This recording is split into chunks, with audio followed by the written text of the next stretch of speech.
Can you put your finger on what's not clicking or what wasn't clicking tonight here on the defensive end? I think tonight it was all about the beginning or end of quarters. Well, we was up 15, 27-12 in the first quarter. We didn't end the quarter the right way. We was only up 7. And then the same thing in the end of the second quarter. We had a nice lead, and we end up being down at the end of the half. And the same thing with the fourth quarter. You know, we up 7, and they go on a 12-0 run or whatever the run was. So it was a game of runs, and you know, we got to figure out a way when it become a thunderstorm. We got to kind of weather the storm, and I think we did a good job of that tonight. You typically call that the championship DNA that you guys find when you're able to close out games. How do you get back to that? We'll be better. We got to be more detailed on what we need to do to execute the game plan offensively and defensively. And if we do that, it's close to 48 minutes, then we're going to give ourselves a chance to win. You mentioned the start of the second quarter, start of the fourth quarter. That's usually you. It was flip-flop tonight with Kyrie going that way. Do you know why that was? No, I'm not sure. I think it was just the flow of the game, the feel of the game from coach. And, that's how it went. Is that something that you guys are anticipating as the rest of this regular season goes on, like trying to experiment with different combinations? I don't think it was an experiment. I just think it was the flow of the game tonight. I mean, the lineup that we had at the end of the third, we had it flowing. We had the ball moving. Channing was knocking down shots. I was getting to the lane, creating for others. And we had a great end to that quarter. So, that's the feel of the game that T-Lou had right there, and it was the right call. We ended up going up 7 in the quarter. So, and obviously I needed to take a break playing the whole quarter at that point. Yourself, you got the hip pointer. What's the treatment going to be like between now and Saturday? I just got to get myself ready to play. Very sore. I would wish this on anybody, but I got to be ready to play on Saturday. So it's around the clock treatment from the time we get on this plane all the way to Orlando until Saturday. So I'll be all right. Your minutes are always debated by people, and obviously you know your body well. You know what you're doing. What's the struggle like in terms of you need to get some time to rest throughout the course of a game? You're going to play 48, but if the team could use you out there. I just got to trust the coaching staff. I got to trust my teammates. That's what I've always done my whole career. Some games is going to be games where, I would wish I was out there while the team were making a run like tonight. But in some games, our team, put together a run of our own, and I'm sitting on the bench. So, just trust my teammates that they're going to make the right plays, and hopefully it come out for the best of us. You managed to get to the rim all night long. 7 dunks matches a career high for you. But that 7th one, did that surprise you or impress you? The look on your face? No, it's just trying to be aggressive and attack the rim and put some pressure on the defense. And I was able to get into the lane. My outside shot wasn't going for me tonight, so I'm able to switch off and go somewhere else. And that's the beauty of me working on all facets of my game. That as well as I've been shooting the 3-ball this year, when it didn't go down tonight, I'm able to switch and get into the paint. And my teammates did a great job. Tristan hit me with a bounce pass for a dunk. D. Will hit me with a pass for a dunk. And then some of them just came out dribble penetration. I had for myself to be able to finish. Good. Turn the tide in the fourth quarter. Some of their pressure had something to do with it, but a lot of it had to do with my mistakes going in the fourth, and not necessarily setting the tone and really coming out and making a stand, especially with a 7-point lead.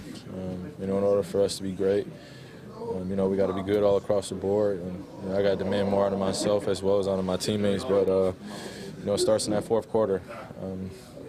There's a swing action. That's an automatic shot. I turn the ball over. They get a 3 out of it to Reggie Bullock. I take 2, semi-tough shots. They go on a little bit of run, and then they go 84-80. And then that's where the tide started descending. The momentum was in their favor. So this can't happen again. Do you sense you faced a team tonight that was obviously desperate? I mean, they're in the fight of their lives to, hold on to a playoff spot. Yeah, I mean they had a tough loss up in Indiana. A couple guys played well. And tonight they played desperation basketball with as well as with the intent to execute. Andre was doing his normal things, being on the rim, being physical, and Reggie was attacking downhill and hitting some tough floaters and some tough shots. So they made timely buckets as well as going in the fourth when we tried to make a comeback, but it shouldn't have gotten to that point. So going forward, just got to be better. When LeBron's out of the game and you're in there leading the group, is there a recognition to that juncture of the game? Like any time he checks out, do you get what I'm aiming at? Like, we spoke about a couple games ago that when he doesn't play, period, that you have to look for more scoring opportunities. But when he plays in the game and then subs out and then you are leading the unit, does your mentality shift at all? Is there anything you have to do differently? No, man, I think that we've been doing a great job of just the way our subbing patterns have been going. But tonight it kind of flip-flopped. I came out with about 2:55 left, and Bron finished the first, and then I started the second. And then we flip-flopped again in the third quarter, where he finished the third, and then I started the fourth. Being in that position, just got to be even more well-prepared for whatever T. Lue is throwing out there, and just be able to execute and be able to demand excellence from the guys that I have on the floor, and just really playing with a great pace and defensively being solid. And, tonight I didn't set the tone, so that's what happens. All right, Jerry, I know it's not the outcome you wanted, but at least you got back on the floor tonight. How did you feel? I felt good. Just trying to get used to running up and down the floor again. But I felt better than I thought I was going to be. Shots were just short and didn't fall, so just trying to make an impact on the defensive end while I was out there. You'd mentioned be more mental than physical. How did you handle the mental side of it? Because it seemed like you didn't get frustrated. You just kept fighting through it. Yeah. I mean, more the mental part was the minute restriction. That's the frustrating part for me anyway. I mean, you're gonna make and miss shots all the time, but when you're just not playing like how you think you want to, but also understanding the trainers and everybody has your best interest at heart is it's kind of tick for tack. But I mean, I think they handled it pretty well. You mentioned shots coming up short. Was that a product of fatigue? No, I mean I faded on a few. I just got to get accustomed to shooting those shots again. For whatever reason, my body kind of takes over when I feel like a player's on either side or whatever, and I tend to fade a little left or right. So just got to get used to taking those shots again. You talked the other day in practice about reaching for the ball and that confidence part. Were you okay with that? Yeah, I was okay with it. I reached, I think one time on Stanley Johnson and hit my hand pretty good, and that was like the first time I really hit it, and it was fine. So I was kind of in shock a little bit, but still it didn't like hurt or anything. So it was pretty cool. So you needed that to kind of get over the hurdle? Yeah, for sure. I'm glad it happened the first game instead of the second or third game to where you don't know how to handle it. So. Outside of the minutes, what was it like playing with different teammates, different rotations than you used to? I mean, it was fun.